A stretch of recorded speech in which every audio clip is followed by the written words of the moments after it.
As if motorists are not dealing with enough, from fluctuations in petrol price to faulty traffic lights and potholes, now vehicle theft and hijackings have shot back to pre-COVID-19 levels.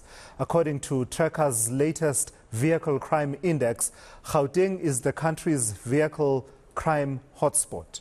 It is followed by KwaZulu-Natal and the Western Cape. The report covers the period January to June this year. Well, for more on this then, I'm joined by Trecker's Chief Operations Officer, Duma Ngcobo. Mr. Ngcobo, good afternoon, and thank you for your time. So we always look forward to the, well, not look forward is not the right word, but we always get a glimpse of the crime situation from the crime statistics released quarterly. What are the trends that you are noticing? Because I believe you fill an important gap from a vehicle crime perspective with all of these trackers that are installed in vehicles. What are the key trends coming out from this vehicle crime index? Quite correct. We are seeing, unfortunately, a sharp increase which extends a little above pre-COVID days by some 4%. So in other words, since May this year, we've seen a steady increase in crime incidents, namely hijacking and theft of motor vehicles. And you say that there are provinces where this is quite prevalent. You mentioned Gauteng, KwaZulu-Natal and the Western Cape.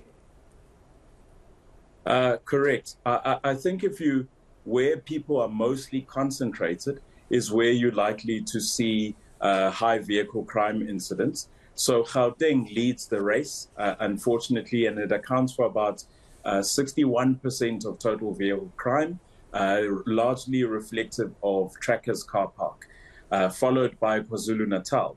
What is scary about the Western Cape is that hijacking makes up 78% of the vehicle crime incidents, with theft only making up roughly 22%. Yeah, that is scary. It's indicative of the kind of bargaining we've had to make with ourselves to say, you know, I'd rather have my car stolen while it's in the car park than actually have it violently taken from me. Just tell me about how you understand the shooting back to pre-COVID-19 levels. What are the factors at play there? I imagine that one of them were the lockdowns that were in place that reduced vehicle movement. But now that we're pretty much back to normalcy in terms of movement, perhaps that could be a factor. Quite correct. So since May this year, when the lockdown adjustment levels were adjusted back to, let's call it normal, we saw much more companies asking their employees to come back into the workplace. We saw schools starting to relax and getting back to schooling events. So typically in your intro, you mentioned hijacking versus theft. So on a Wednesday and Friday, you're likely to see much more hijacking incidents. On a weekend, particularly on a Saturday, where parents are relaxed coming to school events, or at your local mall, you're likely to see theft events coming through quite aggressively. I think the point that I was talking to around adjusting back to pre-COVID levels is with the opportunity and what we call exposure. We're seeing a lot more vehicles on the road and therefore a lot more vehicle crime incidents as well. Yeah. And as you talk about the incidents that we are seeing at the moment, just tell me about recoveries then, because that's really your mainstay. Many Yes. of us will have one of these devices either by yourself or one of your other competitors, but also, you know, we also then we back it up with insurance for replacement. How's that performing in terms of recovery? And I ask you because I've seen quite a number of stories where a vehicle is stolen or hijacked, and within 30 minutes, by the time it is recovered and you see the picture, it has been completely hollowed out for parts. And I'm sure you've seen many of those stories being shared. Unfortunately, I see far too many. You are quite correct. I mean, a lot of videos have been doing the rounds on social media as well, where you see vehicle security tools being compromised quite quickly. the so-called CAN attack or the so-called relay attack, where essentially they clone your key. Therefore, the transmission of the signal from the key to the vehicle is intercepted and replayed onto another key altogether. So the would-be criminal very quickly is able to get into your motor vehicle.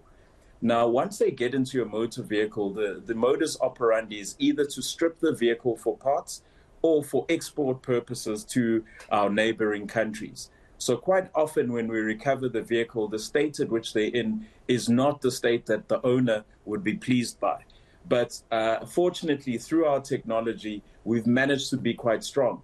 So as technology advances and as the level of sophistication of the criminal advances, so do we. And we've held our own with regards to the recoveries.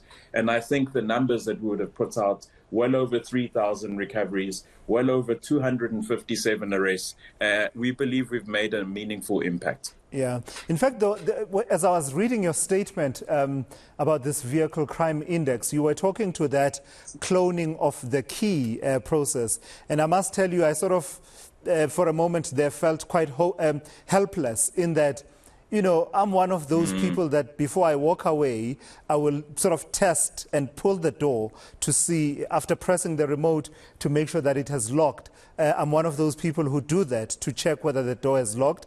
But also with the advancement of technology, that keyless entry, that as long as the key is within your vicinity, the vicinity of your person, you can safely walk away and you'll hear the car beeping, signaling that it has locked. But if you're saying that these can be cloned, it feels like, you know, we've just taken several steps back in terms of vehicle security. Would you agree with that? Yeah, somewhat correct. So as, you know, vehicle technology wants to allow you, the owner, easy access onto your car, where unlike in my day when I was growing up, where you had to put the key in the slot. Now, that is an electronic signal that is between the vehicle and the key.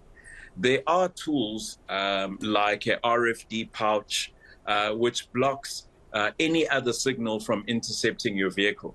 But it's important to know your surroundings, because quite often when your key is being cloned, there's people around you following you in close proximity, making sure that this transmission is reproduced onto, say, another key. So awareness is important in this regard.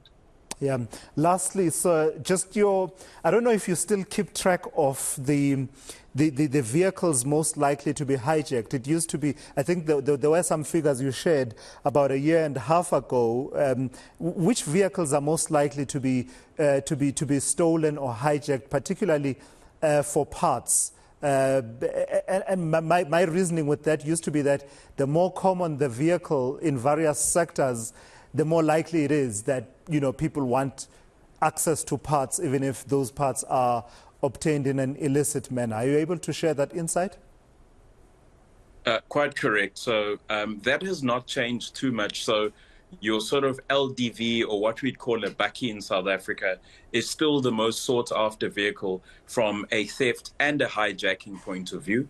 And unfortunately, some vehicles' parts are interchangeable. So you could have a bakkie on the one hand and a combi on the other, and they could share parts. So quite readily, people would steal those from a parts point of view. You also have instances of a lot of insurance fraud, whereby an insured vehicle is not covered by the insurer for a variety of reasons. Therefore, that accentuates the theft of another vehicle to replace those parts when the owner is left in a disadvantaged position. The last one is obviously the export market. So when you see certain vehicles no longer being made in the US market, in our northern African countries, South Africa becomes a shopping ground for those vehicles to be stolen from here. So your SUVs are more likely to fit that description, whereas your LDVs and your smaller sedans, you know, used in the e-hailing service and so on, is what you're likely to see.